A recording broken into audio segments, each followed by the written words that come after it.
안녕하십니까. 김군의 마음 TV 김원장입니다. 이번 시간에는 삶에서 일어나는 여러 불합리한 일들, 공평하지 못한 일에 대한 질문을 하나님의 섭리적 관점에서 생각해 보고자 합니다. 왜 하나님은 악한 인간을 즉각적으로 처벌하지 아니하시는가에 대한 질문입니다. 왜 하나님은 저렇게 짐승과 같이 정말로 온갖 악독한 일을 저지름에도 불구하고 그 자리에서 가만두시는가? 왜 하나님은 저 벌레 같은 인간이 하는 짓을 다 보고 계실 텐데 지금 당장 벌하시지 않는가? 악행을 하는 그 당시에 하늘에서 불이 내려서 그 자리에서 넘어져 죽게 된다면 하나님의 살아계신 능력을 알 수 있는 것이 아닌가. 그걸 하나님이 보여주시면 얼마나 좋을까.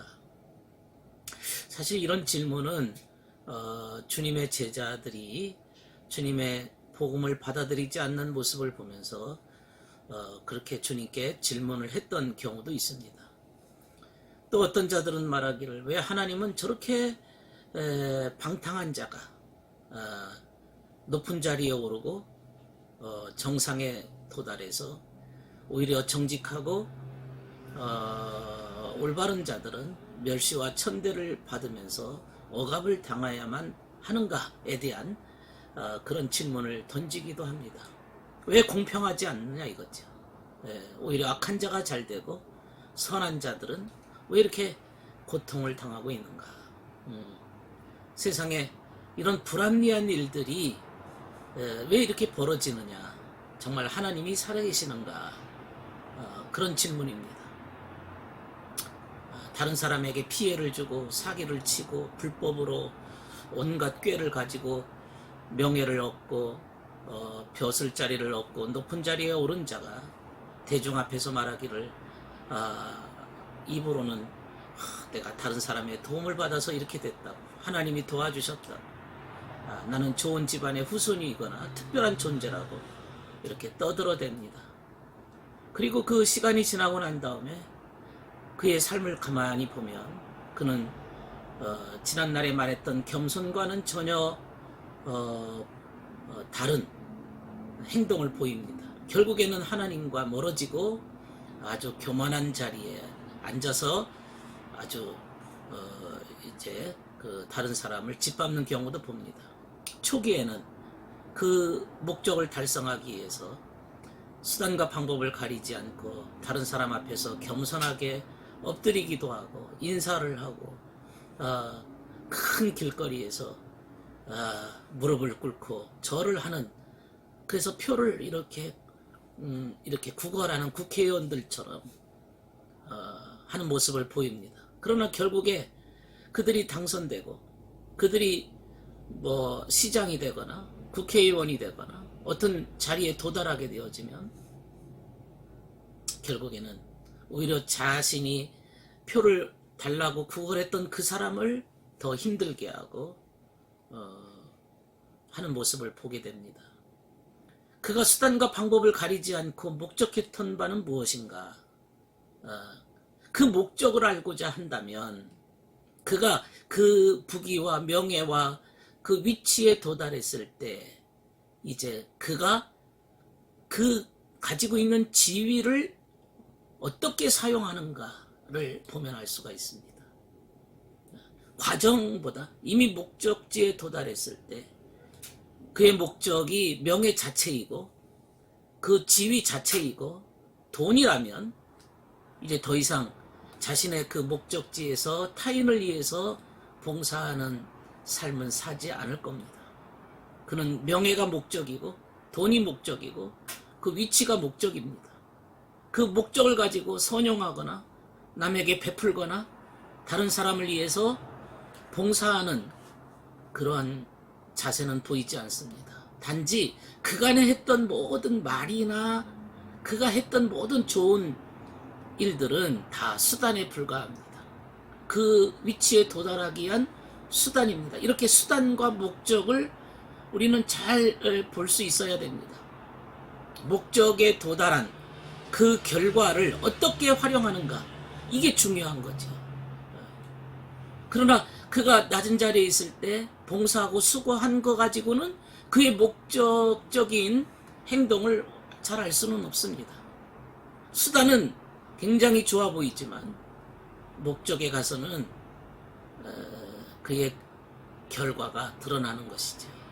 선한 자들은 자기가 가지고 있는 모든 목적이나 부귀나 위치를 가지고 선용합니다. 가난한 자, 불쌍한 자, 어려운 자들을 위해서 희생하고 헌신합니다. 하지만 악한 자들은 자신의 위치를 가지고 그걸 누리려고 합니다. 이제는 그 권세를 악용합니다. 오히려 가지고 있는 힘을 사용해서 다른 사람을 제압하고 통제하고 다른 사람을 힘들게 합니다. 그런데 왜 하나님은 그런 인간들이 잘 되는 것을 보시면서도 왜 막지 않으시는 것일까? 이런 한탄과 울부짖음이 속에서 울분에 섞인 울부짖음이 올라오는 것이죠. 예. 그래서 이런 거에 대한 질문이 사람들의 마음속에 다 내재해 있습니다. 더군다나 시대가 어려울수록 이렇게 힘들고 괴로울수록 그런 질문과 고통은 하늘을 향해서 울부짖고 있는 것이죠.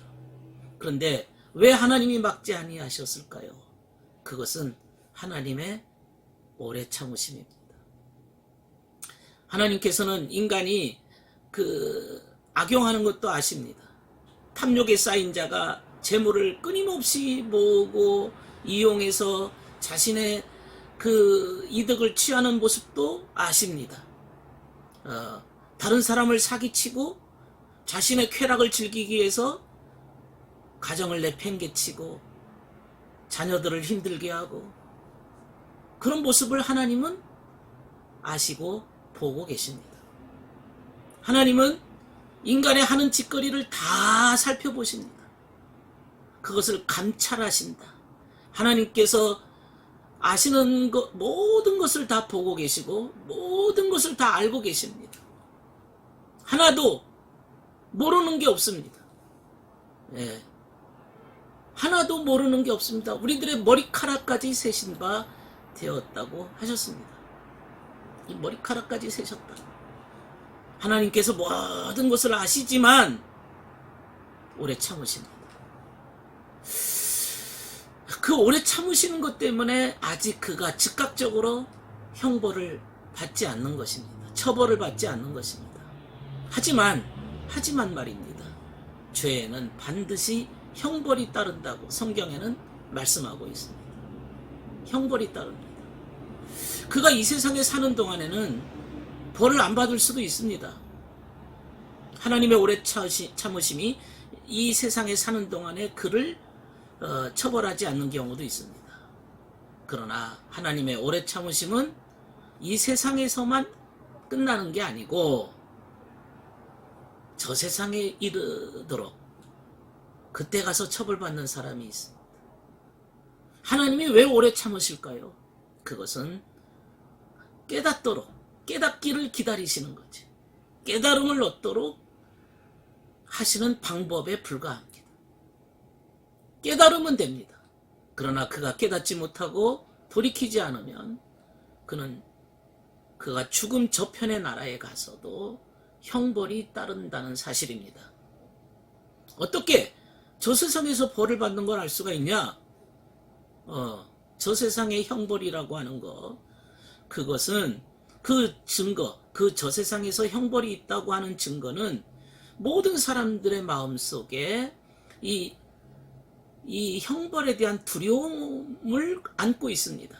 예를 들면 누가 우리는 보이지 않더라도 도둑질하지 않고, 누가 보지 않더라도 살인하지 않고 도적질하지 않고 거짓말하지 않고 이런 것을 죄짓지 않습니다. 왜냐하면 누가 보지 않지만 그렇게 하는 이유는 양심의 소리가 있기 때문에.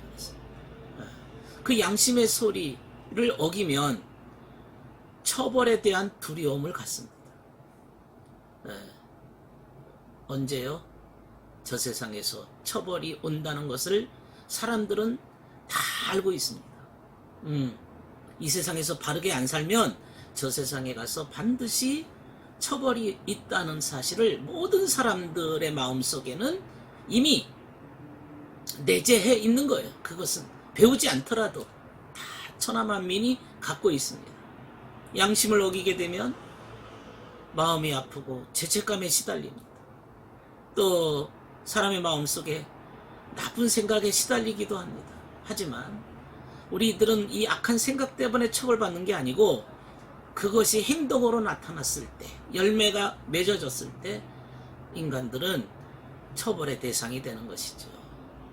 왜 저 세상이 무서운가? 왜 저 세상의 처벌, 형벌이 무서운가? 그것은 더 이상 그 나라에 도달하게 되어지면 이 세상처럼 선하게 될 가능성이 존재하지 않기 때문에 그렇습니다.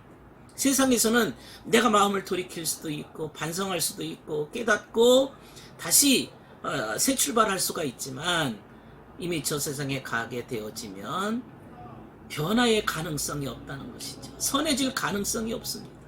그래서 지옥 입구에 누군가 말했습니다. 지옥 입구에 간판이 하나 있는데 거기에는 더 이상 희망을 갖지 말아라. 여기는 절망만 존재하는 곳이다. 왜? 변화의 가능성이 없기 때문에 그렇습니다. 기회가 없는 거예요. 변화가 가능한 시점은 바로 지금 이 땅에 사는 동안입니다. 그래서 우리가 살아있는 동안에 말과 행동을 반성해야 되고 돌아봐야 됩니다. 우리는 언제 죽을지 모릅니다. 사실 더군다나 이렇게 코로나가 횡행하고 전염병이 돌고 또 이렇게 교통 사고가 많고 또 언제 뭔 일이 터질지 모르는 이 긴박한 현실 속에서 인간은 끊임없이 한시라도 지체하지 않고 죽음을 생각해야 되는 그러한 환경 속에 놓여져 있습니다.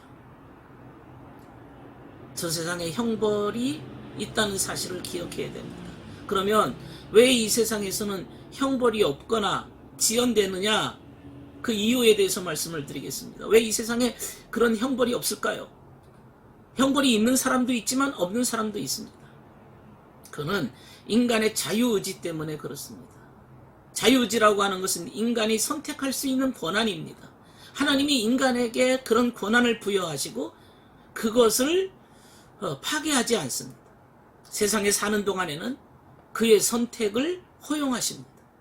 네가 뭘 선택하든지 그것은 네 자유다 이거죠. 그리고 거기에 대한 선택의 결과는 본인이 책임을 져야 되고 거기에 대한 열매가 반드시 맺어진다는 것이죠. 그러나 하나님은 형벌을 피하기를 원하십니다. 그게 하나님의 장치입니다. 그것이 하나님의 오래 참으심입니다. 곧바로 벌을 내리지 아니하시고 인간으로 하여금 깨닫고 돌아서서 새롭게 시작하라고 배려하시는 차원입니다. 이렇게 해서 하나님은 인간들로 하여금 천국에 이르도록 원하시는 거죠. 이 법칙 속에는 하나님의 오래 참으심이 들어있습니다. 이런 법칙에는 세상에 살고 있는 천하만민 모든 인간들에게 적용됩니다. 모든 인간들에게 하나님의 오래 참으심의 법칙이 적용됩니다. 선한 자이든 악한 자이든 하나님은 누구에게든지 이것을 적용하십니다.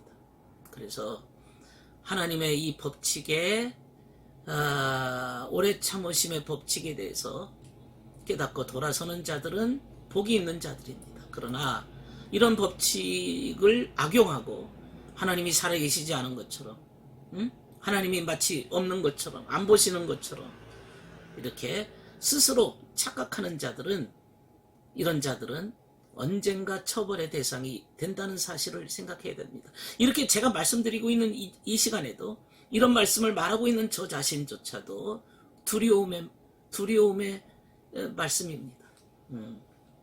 그러므로 늘 깨어 있어라. 늘 경건해라. 바르게 살아라. 진리를 가지고 살아라. 진리라고 하는 것은 바르게 사는 삶이거든요. 네 양심의 소리를 끊임없이 들어라. 그리고 네가 이성적이고 합리적인 선을 향해서 나아가라. 만약 그렇게 되지 않으면 인간은 짐승이 되는 겁니다. 짐승처럼 되지 않으려면 깨달음이 필요한 거죠. 만약에 이런 깨달음이 없으면 인간은 짐승이라 그랬어요. 성경에도 멸망하는 짐승이다 그랬어요. 근데 하나님께서 그 깨달음을 위해서 뭘 하시는지 아십니까? 그것은 하나님의 방법은 고난입니다. 인간이 고난 없이는 깨닫지 않기 때문에 그렇습니다. 하나님이 그것도 허락하십니다. 허용 법칙 안에 들어있습니다. 하나님께서 인간의 자유의지를 허락하시는 것도 허용하시고 또한 고난 속에 깨닫기를 원하시기 때문에 고난도 때로는 허용하십니다. 이것 때문에 사람들이 하나님이 살아계시는가 하면서 의문을 갖기도 하지만은 그 고난의 목적은 하나님이 허용하시는 의미는 깨닫도록, 깨닫지 않으면 돌아서질 않거든요. 고난이 없이는 인간은 스스로 깨닫는다는 것이 너무너무 어려운 존재입니다. 왜? 쾌락이 주는 그 즐거움 속에 빠져버리면 깨닫지를 않습니다. 하나님은 인간이 쾌락에서 빠져나오도록 원하시지만 억지로, 강제로 하진 않습니다. 왜? 자유의지를 무시하지 않기 때문이었습니다. 네가 고난 속에서 빠져나오기를 원하는 것도 자유의지를 갖고 빠져나와라 이거죠.